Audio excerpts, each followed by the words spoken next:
Hola compas, ¿qué tal? ¿Cómo estamos? Pues nada, hoy os presento a Juan Bordera. Juan Bordera es periodista, guionista y activista en Extinction Rebellion España y en Valencia en Transición.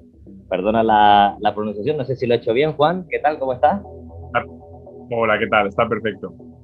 Sí, pues nada, hoy Juan, creo que Juan trabaja para Contexto y nos va a hablar de este documento tan importante que ha salido en estos días, el documento del IPCC y de la importancia de esto. Juan, ¿qué nos puedes decir de este documento y de estas filtraciones? Sí, yo trabajo para distintos medios como freelance y Contexto es, digamos, el medio en el que confío para meter este tipo de contenidos así exclusivos, porque es verdad que ha sido una filtración bueno, que surgió de un grupo de científicos y científicas que están muy cabreados con la situación porque saben que es más grave de lo que los medios la están contando, es más grave incluso de lo que el IPCC la recoge en sus trabajos y entonces han decidido filtrar a la luz, sacar a la luz los borradores, digamos, del resumen que se modifica luego por parte de los gobiernos de los diferentes países antes de que lo puedan modificar para que así, bueno, pues al menos la gente sepa antes de que se modifiquen esos resúmenes cuál es el contenido, con lo cual es más difícil luego que esos resúmenes sean modificados para, para quitarles, digamos, peso a las declaraciones de los científicos y científicas bueno, o sea, el tema climático es muchísimo peor de lo que se está contando. Sí, sí, ¿no? Y además tenemos titulares bastante potentes. O sea, lo voy a leer a la gente para que entendamos la potencia del documento. Dice, según filtración exclusiva de contexto del sexto informe del panel de expertos en la ONU, en la que se señala que la única forma de evitar el colapso climático es apartarse de cualquier modelo basado en el crecimiento perfecto. Es decir, que directamente los científicos y científicas se están posicionando en contra del capitalismo, ¿no? ¿Podríamos catalogarlo así? Sí y no. A ver, ¿sabes qué pasa? Que ahí lo que pasa en el IPCC es que hay mucho debate científico, que es un poco lo que queríamos reflejar en el artículo. Pero es una novedad histórica que haya habido declaraciones en ese sentido que son, digamos, no solo críticas, sino que directamente dicen que el capitalismo es un modelo que nos está llevando a la extinción de la raza humana, lo cual es una posibilidad. Y además es una posibilidad que, como para explicar un poco, el IPCC son tres grupos. El primer grupo es el de la ciencia oficial, digamos, que van un poco contando los avances que hay en el método científico para cuantificar bueno, la situación del cambio climático. Este grupo uno se hizo oficial el día 9 de agosto. Y luego hay un grupo 2 que es el grupo que mide los impactos que tienen ya, digamos, en los propios ecosistemas y en los distintos sistemas climáticos que hay en la Tierra. Ese grupo se filtró en junio por parte de la agencia de prensa francesa y nosotros nos encontramos con la filtración 2 días antes de que se publicase el grupo uno y dijimos, hay que sacarlo esto. Y Claro. en ese grupo 3 que es en el que se proponen medidas concretas, alternativas y soluciones para intentar un poco manejar esto, ahí es donde se menciona explícitamente, recogiendo una serie de estudios científicos, que el capitalismo es insostenible, que la Claro. naturaleza del propio capitalismo de crecer obligatoriamente cada 2 por 3, pues bueno, eso no se puede sostener porque si tú creces al 3% anual, en 25 años tienes que duplicar la producción. Claro. Es que Imposible. además, eso, otro fragmento que recojo de un artículo que os dejaré también en los comentarios, que podéis leerlo, un artículo de contexto, pero recoge este fragmento muy interesante que dice, algunos científicos subrayan que el cambio climático está causado por el desarrollo industrial y más concretamente por el carácter del desarrollo social y económico producido por la naturaleza de la sociedad capitalista que, por tanto, consideran insostenible en última instancia. O sea, estamos ante un momento eh, histórico de o hacemos algo ahora, ya, hoy mismo, o, o los resultados van a ser muy graves, ¿no? Sí, de hecho el propio informe lo cifra, ¿no? Dice que en 2025 tendríamos ya, es el último, digamos, punto en el que tendríamos que tocar techo en las emisiones. Y a partir de ahora hasta 2030 más o menos habría que ir cerrando todas las plantas de carbón y de gas. Eso supone un decrecimiento en las emisiones, un decrecimiento en el consumo de energía y por tanto un decrecimiento económico que si se gestiona bien desde la planificación democrática, desde sistemas que sean lo más municipales posibles, se puede gestionar bien y se puede hacer que la vida sea digna para todo el mundo, porque hay de sobra. Pero si seguimos con una inercia como la actual, y se genera ese decrecimiento en minúscula, digamos, no basado en la teoría económica, sino porque se decrecerá sí o sí, ¿no? Pues ahí lo que va a haber es la mano invisible del mercado haciendo más ricos a los más ricos, como está ocurriendo en tiempos de pandemia, y más pobres a los más pobres. Y eso no puede acabar bien, o sea, es una cuestión de lógica. Claro. Es como decía San Pedro, ¿no? O decrecemos por la razón o decreceremos por el desastre, ¿no? Exactamente. Pero vamos a decrecer sí o sí. Bueno, no sé si has visto, creo que ha habido reacción por parte de la ultraderecha en España, por parte de Iván Espinosa de los etcétera, que dice que ha escrito un tuit diciendo que es una locura decirle a los países que no se puede crecer, que es una locura. Que eso es, ¿tú qué opinas de estas declaraciones? Por aquí os dejo el tuit. Bueno, sí, no sé si se refiere a su ego, a su billetera, obviamente eso no va a dejar de crecer, pero cualquier persona sabe, mirando a cualquier sistema vital básico, hasta los edificios que construimos no pueden crecer eternamente, las personas dejamos de crecer en algún momento. Hay una metáfora muy, muy buena que es la del caracol, que se suele usar mucho, y es que un caracol, cuando llega a esa parte de la esfera en la cual ya, si duplicase otra vez el tamaño de la siguiente esfera, colapsaría. Pues bueno, en cierta manera esa es la situación en la que estamos, es decir, no somos la primera civilización que se encuentra ante esta situación de, oye, mira, os habéis pasado un poco de rosca, y de hecho somos la primera civilización global que lo consigue, tiene ese mérito, y además hemos cambiado y alterado el clima, con lo cual las consecuencias pueden ser mucho más graves que las que le han ocurrido a otras civilizaciones, y es importante que se abra este debate, porque por mucho que haya gente que digamos que pues como Iván Espinosa de los etcétera, digamos que se intentan mantener en el status quo porque el status quo les da beneficio, les privilegia. Entonces ellos tienen que proteger su cuota de mercado, su cuota de poder, y eso depende de que el sistema sea estable y fastidia a mucha gente. Entonces ellos van a defender el crecimiento, van a decir que esto del decrecimiento es de los comunistas, de no sé qué, y aquí la cosa está muy clara, es decir, China ahora mismo es capitalismo también. Es decir, lo que hay que hacer es equilibrar el sistema productivo en todas partes para que al menos sea justa una situación que se va a dar sí o sí, queramos o no, ¿no? Claro. Bueno, yo creo que es un ejemplo clarísimo de lo que ejemplifica este artículo de lo que está pasando en el Mar Menor. O sea, políticos que niegan la evidencia. Creo que, no sé si eran unas declaraciones actuales, estas de García Egea, que decía que Pablo Casado se podía bañar en el mar o algo así, ha dicho, incluso como bromeando con la situación, ¿no? De políticos que niegan la evidencia científica, y ahí tenemos el Mar Muerto, con millones de peces y un ecosistema prácticamente destruido. Eso es un ejemplo claro de cómo los políticos se posicionan en favor del capital, ¿no? Pero la evidencia científica está ahí, y yo creo que debemos movilizarnos para defender ese ecosistema, incluso a la gente, ¿no? Sí, el Mar Menor es un buen ejemplo a micro escala de lo que le puede pasar al resto del planeta, y además España está en una situación particularmente mal, porque somos frontera con el desierto, estamos cerca del mar Mediterráneo, que es un mar que se calienta el 20% más rápido que el resto de los océanos del planeta, porque es un mar cerrado. Y digamos que en esa lotería climática en la cual todos los países probablemente van a salir perdiendo, España tiene muchos más boletos que otros países, porque está mal situada, porque además energéticamente, esto lo explicaría muy bien Antonio Turiel, no tenemos una serie de recursos, digamos, para subsistir fácilmente si el colapso o una situación más crítica se da, y tiene toda la pinta de que se va a acabar dando.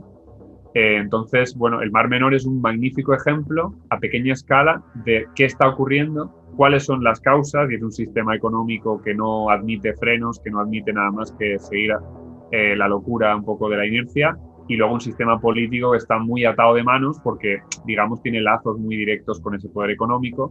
Por eso, digamos que la transformación política yo creo que hay tres claves. Una sería la transformación de medios de comunicación que hablen de verdad de estas cosas, como por ejemplo, pues eso, canales como el tuyo, medios como Contexto ayudan a que la gente se entere de qué está pasando. Luego de ahí, llegar a transformar un poco la política, que hay muchas maneras de hacerlo, las asambleas ciudadanas que propone Extinction Rebellion, lo que ha ocurrido en Chile, por ejemplo, es un ejemplo maravilloso de cómo saltarte a los partidos políticos y acabar haciendo política desde la gente, desde las personas independientes. Y una vez ya tienes esos dos cambios, digamos, conseguidos o al menos más facilitados, es más fácil luego ya ponerle cortapisas y frenos al poder económico que de otra manera no va a frenar. Claro. ¿Y qué crees que podríamos hacer, la gente que nos está escuchando ahora mismo en España, qué puede hacer para ayudar a combatir esta situación? Bueno, lo primero es informarse mucho y bien de qué está ocurriendo. Yo ahí podría decir pues 5 o 6 nombres: Antonio Turiel, Yayo Herrero, Jorge Richman, Manuel Casal Lodeiro, yo qué sé, Marta Tafalla, que son referencias cada uno, Fernando Valladares, referencias cada uno en su campo, de la biodiversidad, del clima o de la energía. Y a partir de esa información tratar de unirse a movimientos que estén haciendo ya algo para intentar cambiar esto. Hay varios. Está la red de transición, está Extinction Rebellion, que yo es a lo que más estoy metido. Está también, digamos, pues todas las redes estas de apoyo que se generaron con las pandemias y con el de apoyo vecindario y tal, que también pueden venir muy bien. Y a partir de ese movimiento de unirnos, hay que generar vínculos entre esos distintos movimientos otra vez, ¿no? Igual que ocurrió pues hace una década con el 15M y se logró lo que se logró, hay que hacer otra cosa que una esas distintas luchas que se han quedado un poco como cada una en su sitio y volver a ponerlas en común para ver si otro impulso pues nos permite hacer ese cambio político que es imprescindible. Claro, yo es que creo que estamos un poco estancados políticamente en el sentido de estrategias, ¿no? Estamos muy anclados en ideas del pasado que creo que se quedan muy cortas, ¿no? Cuando hacemos solo y exclusivamente un estudio o de clase y ya está, sin entender que hay otro tipo de jerarquías, como la ciudad y los pueblos, como la sociedad a la naturaleza, es decir, entender que no solo hay una opresión entre gente que controla los medios de comunicación y gente que no tiene esos medios de producción y gente que no tiene esos medios de producción, sino que hay diferentes tipos de jerarquías, ¿no? Y que hay que entender ese tipo de jerarquías, por lo tanto, y también cuestionar el papel del Estado, ¿no? Es decir, está bien que haya partidos políticos que defiendan este tipo de ideas en el Estado, pero que la gente también tiene que hacer otro tipo de cosas, tiene que movilizarse, no solo ser activo políticamente no es meter una papeleta cada 4 años en una urna y esperar sentado en el sofá, ¿no? Sino que se pueden hacer muchísimas cosas como las que estás diciendo, ¿no? Aparte de informarse, pues participar en movimientos independientes como Extinction Rebellion o incluso organizarse en los propios municipios, ¿no? Y empezar a implementar medidas ecológicas y sociales, ¿no? Que inicien de algún modo esa transición, ¿no? Sí, de hecho la red de transición, que es otro movimiento en el que yo colaboro bastante, va un poco con esa filosofía de en cada municipio hay municipios en transición, barrios en transición, universidades en transición, para que cada uno de esos núcleos se organice, se preparen propuestas. Hay pueblos bastante más pequeños que igual Valencia, que es donde yo soy, pero que funcionen ya con esa metodología y ponen en práctica. Y hay una cosa que has dicho que es muy curiosa, y es que, claro, cuando dices, te has medio confundido, medios de comunicación, sí. Es que es precisamente esa es la clave, es si no tomamos de alguna manera el discurso mediático primero, lo otro es imposible. Es complicado. Y el tema de, digamos, de cómo organizarse es probablemente la gran pregunta. Es decir, nadie tiene una respuesta clara de cómo se tiene que hacer eso, pero vamos, es incuestionable que ante una situación así, el camino pasa por volver a colaborar, a hablar, a confiar. Es un poco lo que comentábamos al final del artículo, que la naturaleza ha funcionado básicamente por una especie de dualidad de competición y cooperación, y la competición es sana porque ayuda a mejorar, pero los grandes saltos evolutivos se han dado cooperando. Claro. O sea, que tenemos que basarnos en eso, ¿no? Sí. Tenemos que volver ahí, yo creo que todos los movimientos que quieran un mundo digno, que sea respetuoso con la naturaleza y que entiendan todo este tipo de oprimidos y opresores, es decir, una sociedad sin este tipo de jerarquía, tenemos que hablar, o sea, tenemos que hablar entre nosotros y buscar todo este tipo de estrategias, porque, como dice el informe, tenemos 4 años, ¿no?, para intentar mitigar este problema. Sí, yo creo que ahí la clave es que siempre hay un poema de Antonio Machado que dice esto de hoy es siempre todavía, ¿no? Es decir, aunque pasen los 5 años y no consigamos hacer gran cosa, pues siempre habrá posibilidades de intentar enfrentarnos mejor o peor y grados infinitos de caos climático desatado. Nosotros ahora mismo estamos en una trayectoria literalmente o sea, no hay calificativo ninguno para describirlo, porque si no se hiciera nada, probablemente llegaríamos a 3, 4, 5 grados antes de que acabe el siglo. Claro. Y esto, para que se entienda bien, haciendo una metáfora un poco, digamos, inexacta, pero yo creo que tiene mucha fuerza. Si tú tienes un cuerpo humano que la temperatura media es 36,5 y le subes 4 grados y medio, pues la temperatura de la Tierra es 15 grados. Si tú le subes 2 grados, es como si le subieras 5 grados a un cuerpo humano y te pones en 41. Nadie aguanta sano y casi ni vivo con 41. Entonces, el cambio climático es muchísimo más grave de lo que se está contando y además es no lineal. Una vez llegas a un punto de 1,5 grados, 2 grados, a partir de ahí las consecuencias ya van solas. Se desatan mecanismos de retroalimentación de, pues por ejemplo, hay una cosa que se explica ahora que es lo de los tipping points, que esto es un buen ejemplo. El IPCC ni siquiera lo trata porque es literatura científica de vanguardia, es decir, son los últimos estudios, está un poco ahí de debate, entonces no lo recoge porque aún está un poco como en duda, ¿no? Pero vamos, es incuestionable para mí y para mucha gente que lo ha trabajado, que si tú coges y el cambio climático lo está haciendo es en los polos se sube la temperatura muchísimo más rápido de lo que sube en la Tierra, con distintos mecanismos del albedo y la altura y demás. Entonces, el deshielo que está provocando, por ejemplo, ese calor en el Ártico, vierte agua fría y dulce a las corrientes marinas. Esas corrientes marinas se paralizan precisamente por ese cambio en temperatura y salinidad, pueden afectar, y están afectando ya de hecho, a la velocidad de la corriente, que se puede paralizar, hay estudios que lo demuestran, de ahí te llega, afecta al Amazonas y las sequías que se suelen dar allí, es decir, todo está relacionado y los mecanismos de si fastidias un sistema es como un órgano de un cuerpo humano, si tú te fastidias el hígado, te va a afectar al riñón y te va a afectar al estómago y esto es un poco lo mismo y estamos ya en ese punto de haber ido al médico, que es un poco el IPCC, ¿no? Podríamos decirlo, y el médico decirnos, cuidado señor, que tiene usted un precáncer, ¿no? Espabile y tómese y haga lo que tiene que hacer. Está en nosotros presionar para que tomemos algún tipo de receta también. Yo creo que ahí estará la clave en cómo nos vamos a movilizar, cómo vamos a enfrentar este problema. Pero yo realmente tengo la sensación de que en el último año esta situación ha empeorado muchísimo. Y de hecho lo hablo con mi entorno y ellos también tienen esa sensación de que el cambio climático, el discurso del cambio climático, del debate en torno al cambio climático, está mucho más presente que hace, por ejemplo, meses, no años, sino meses. No sé si a ti también te pasa. Sí, sí, completamente. Yo, claro, lo que ha ocurrido es que ha habido inundaciones récord en Alemania, en China, en Bélgica, con cientos de muertos y desaparecidos, récords de temperatura que literalmente son el ejemplo de lo que un poco decía antes, ¿no? Y tenías 44 grados de récord absoluto de la historia de Canadá.